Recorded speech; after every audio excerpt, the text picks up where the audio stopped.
Hi guys and welcome to another vlog. I'm driving the Range Rover Sport. Now this one has been assembled in India and that's the only difference because this is the facelifted model which I've already reviewed earlier. This happens to be a 4-cylinder petrol engine. There's insulation here. Of course the motor is supremely refined. Even when you open the engine bay, that's the level of refinement on offer. Range Rover written right there, and of course it's got dual horns. The horn is really nice. Front parking sensors, LEDs, yeah, the whole lights are LEDs, LED DRL. So there are a lot of options like matrix and pixel and a lot of different type of light options offered by Land Rover on the Range Rover Sport. And you obviously get a front camera here too, Land Rover written here, clamshell bonnet, and the car certainly looks very nice. Look at the treatment here. Okay, it says Range Rover here as well, and I don't know if this is functional or not, but it is so freaking dope. Now this one runs on 20-inch wheels, 255, 55, 20. Now of course the wheels look really nice and big, and the design might remind you of some of the Fords which are sold in the European market. These are Pirelli tires, and you know what? Right under here there's a camera because it gets a 360-degree parking camera. You see this is for the puddle lamp. Actually in the night it reflects Range Rover's logo on the road. That's also so freaking cool. The car certainly looks very nice indeed from the side. Yes, just look at it, so sporty, so athletic, and definitely the design is a little, I would say, boxy, but so well done. Lot of ground clearance on offer, and the lights here at the rear also all LEDs. They also look supremely beautiful. Indicator is turned on at the moment, and from the rear obviously you can't spot the rear wiper because it is kind of hidden. Sport SE, so this is the mid-level trim, sort of a diffuser, gloss black finish here, dual exhaust as well, rear parking sensors. There's a reverse parking camera here, and you know what, this camera is kind of dirty but it does a spray to clean it. I'll show you that as well. From the other side everything looks the same. You get a rear spoiler, you get a shark fin antenna, and the roof is colored in black. The body is of course in red, which actually looks quite nice. I mean, the car definitely looks stunning. Let's quickly open the boot. If you wave your foot like this, it will open the boot, but right now the car is turned on, so that might not work. But here, obviously, it gets this function. Just press a button and it opens. The boot is a decent size. You don't get the 7-seater option here in India. Spare wheel happens to be a full size along with an alloy as well. That is super awesome. Yeah. Spare wheel is an alloy. That is crazy, and it's a full size spare wheel. That's again crazy. 255, 55, 20. That is absolutely mind boggling. This is obviously the parcel shelf of the vehicle, so you can pull it like this. And you know what? There are plenty of hooks. Yeah, there's a 12-volt charging socket. There are plenty of hooks and stuff here. The car gets air suspension system, which means that in order to make it easy to load stuff in the car, okay, there are these buttons here. Right now it's already on the lowest position, but you can press this to increase, yeah, the ride height at the rear. Actually, this is when the ride height is high, this function is to basically decrease the ride height at the rear, so it just makes it easier to load in stuff in the Range Rover Sport. That is also so freaking cool. Now you know this air suspension system is also very advanced. Okay, press this button to close this. You know why? As soon as you hit a speed of 105 kilometers per hour, the car will lower itself by 15 mm in order to make it more aerodynamic. That's really cool. I love these door handles. They're so nice. You can lock and unlock the door from every possible door, and door pockets are also decent size. The rear seat is very spacious. Okay, I kid you not. Right now I'm sitting in the rear seat. You can see there's so much space for me. There's good amount of knee room. There's good amount of leg room. In fact, there's good amount of under thigh support as well. 3 people are comfortable here because the cabin is obviously wide. This car is a very wide car, but the center passenger has to deal with the protruding center console. 4-zone climate control, lot of charging ports here, 2 USB ports. Actually there's a cigarette lighter as well, and there's a proper laptop charger here too below. So yeah, you can charge anything possible. Now this thing, the center doesn't get an adjustable headrest, but when you decline this for a center armrest, it's big and huge, but it gets twin cup holders. You can open this, there's storage space here as well. And you know what, globally there are also 7-seater options. Comfortable seats, adjustable headrest, good amount of headroom on offer, plenty of airbags, lights are touch control, obviously hook, you name it, everything. This car has a massive roof too. Okay, you can see the amount of space on offer. It's absolutely staggering, and the interior feels so good. I mean, the design is obviously very well executed. Let's quickly get into the driver's seat right away. Getting in and out, no problem at all. The car is really high. The window area is massive, which means that it gives you a very airy feeling wherever you sit inside this vehicle. Now it doesn't get passive entry, which is a problem. You have to unlock the car with the key, and the controls are placed here on the top, which gives you a very, you know, muscular feel, I think. And these are actually touch controls. You can see right now, if I change the position of this, then only they start working now. You know, engage child lock for the rear seat. Yeah, you see the light turns on, and the quality levels are just supreme.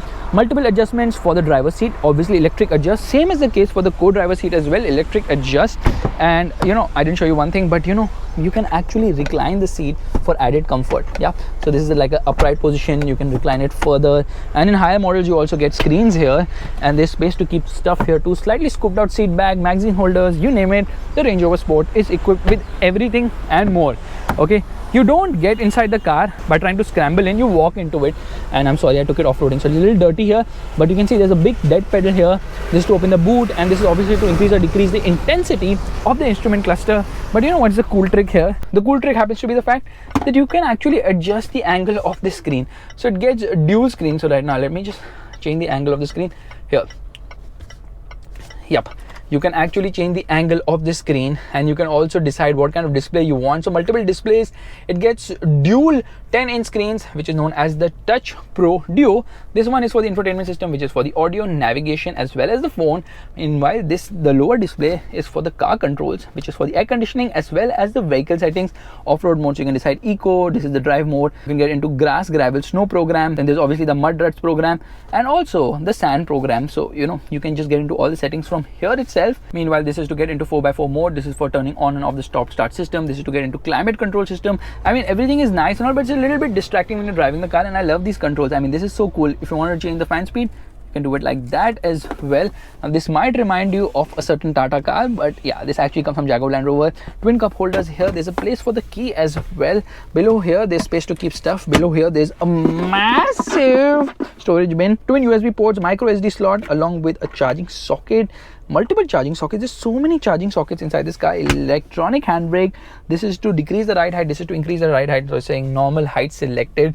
You can do that with the touch of a button. This is to get into auto terrain response system. This is for the traction control system. This is for downhill assist, and gets a proper gear lever for that sporty feel Land Rover written here. It doesn't get the rotary knob, it gets a proper gear lever, because when you get into drive and you slot into sport, you know, it just is so much more fun driving it that way. The dashboard feels really nice, very premium, and obviously the steering feels nice to hold. 4-spoke unit. It gets these touch controls. You know, the light actually gets activated, so if a call comes, this will brighten up. You can see the lane keep assist light is actually right now lighted up, and obviously these are the controls for the cruise control. It gets paddle shifters, which are too plasticky for my liking. It gets a Meridian sound system. Audio quality is absolutely smashing. It gets twin glove boxes, one below and one at the top. So yeah, lot of storage spaces. There's a charging socket here as well, and there is obviously a light placement too. The lower one is also decent size, so plenty of practical options. The seat is extremely comfortable, good amount of bolstering on the side too. Auto dimming inside rear view mirror, plenty of lights. The lights can be activated by simply touching them. That is how cool stuff is inside this vehicle. Now this is actually the sun blind, which I have opened right now, and you know, opening and closing a sun blind by pressing a button seems to be too old school, doesn't it? Because in this car, or in many of the Range Rovers, you don't have to do all this. You just simply wave your hand like that, and by gesture control it can open the sun blind for you. That is extremely cool. Let's open the roof of the vehicle. Okay, this one is taking it up. Press it once again, and you can see the roof is also big enough. Now because of this massive panoramic roof, it brings in a lot of airy feeling inside the cabin. It won't go any further. Okay, so yeah, it gets a nice sunroof. Here you obviously get a light along with a mirror. Same is the case here, light along with a mirror. Now as you can see, the cabin feels really nice. In fact, it is so cool, you know, it's completely swaggy when you sit like this and drive the car, because you know, it gives you a commanding driving position. You sit so high. The multiple options across variants in terms of how much is the electric adjustment for the seat. Although this particular variant does not get the memory function, it gets a 4-zone climate control system. Now like I told you, these screens are very nice. Obviously it gets a 360-degree parking camera. That is the 360-degree parking camera. You can go into multiple camera modes as well. Yeah, front, side camera, whatnot, at the rear as well. So you know, rear camera also has multiple views, so that also helps while driving this vehicle. Obviously it also gets park in and park out, so you can decide if you want help with parking, and it's saying searching for parking spaces, and it will obviously automatically maneuver. This is the start engine stop button. Meanwhile, this is an all digital display. Now it obviously looks really very nice, but the good thing here is you can actually decide what kind of view you want from this instrument cluster, which means you have to get into the display, and there you can decide the display layout, the multiple layouts. Right now this is for the 2 dial. You can go for 1 dial as well. 1 dial is like this. You can go for full map as well, and you can keep changing it according to your own convenience. This is a very loaded instrument cluster and feels really nice as well to operate. It has plenty of information, you name it, it has almost everything on offer and more. You can see all the information which you can see here. It gets a nice multi-information display, really crisp tiles, and of course the steering is nice to hold. Now let me show you the reverse parking camera. As you can see, this is the reverse parking camera. It says park assist cancel. Now the camera is not that clear in terms of visibility, but you know, I can make it clear. Water spraying it right now. After the water spray, it has become absolutely clean and clear. That is so freaking cool. A water spray which is there separately for even the reverse parking camera. That's next level of thinking from Land Rover. Adaptive guidelines, of course. Meanwhile, at the front, obviously you get a lot of spray, and that spray also goes on the headlight. You can see the headlight spray is spraying there. Yeah, and of course the windscreen is cleaned in no time at all because it gets these beautiful wipers too. Meanwhile, let me belt up right now. We will try the parking assist feature, but before that, let me play an audio right away. So baby, pull me closer in the backseat of your Rover that I know you can't afford. As you can see, audio quality, or rather as you can hear, audio quality is brilliant. Rear wiper also works brilliantly well. You know, it covers a lot of area, cleans the windscreen in no time at all, and it's raining cats and dogs and monkeys and donkeys. Yeah, nothing is visible as such, but the lights are excellent at night, offer great visibility as well, and this car feels so premium in almost every possible way.